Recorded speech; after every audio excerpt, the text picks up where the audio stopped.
ശത്രുതയുള്ളവനായ കർത്താവേ, നിന്റെ കരുണയുടെ വാതിൽ ഞങ്ങൾക്ക് തുറന്നു തരണമേ. ഞങ്ങൾ നിന്നെ ആശ്രയമാക്കിയിരിക്കുന്നതിനാൽ ഞങ്ങൾ ലജ്ജിച്ചു പോകുമാറാകരുത്. ഞങ്ങളെ രക്ഷിക്കുകയും സകല ദുരിതങ്ങൾ ഞങ്ങളെ വീണ്ടുകൊള്ളുകയും ചെയ്യണമേ. മനുഷ്യകുലത്തിന്റെ രക്ഷകനും വീണ്ടെടുപ്പുകാരനും നീ ആവുന്നുവല്ലോ. ഞങ്ങൾ നിന്നിൽ സങ്കേതപ്പെടുന്നതിനാൽ ഞങ്ങളോട് ദയ ചെയ്യണമേ. ഞങ്ങളോട് ഒട്ടും കോപിക്കുകയും വരുതേ. ഞങ്ങളുടെ രഹസ്യവും പരസ്യവുമായ കളങ്കങ്ങളും കുറവുകളും ഞങ്ങളോട് ഓർക്കരുതേ.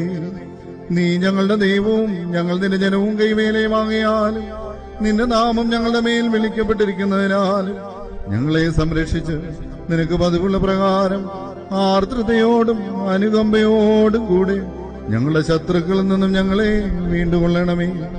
നിന്റെ പക്കൽ അപേക്ഷാ സ്വാതന്ത്ര്യവും സംപ്രീതിയുള്ളവളുമായ നിന്നെ പ്രസവിച്ച പരിശുദ്ധ കന്യാമറിയാമ്മയുടെ പ്രാർത്ഥനയാൽ ഉത്തമനെ ദൈവതോ നീ ഞങ്ങളോട് കരുണ ചെയ്യണമേ.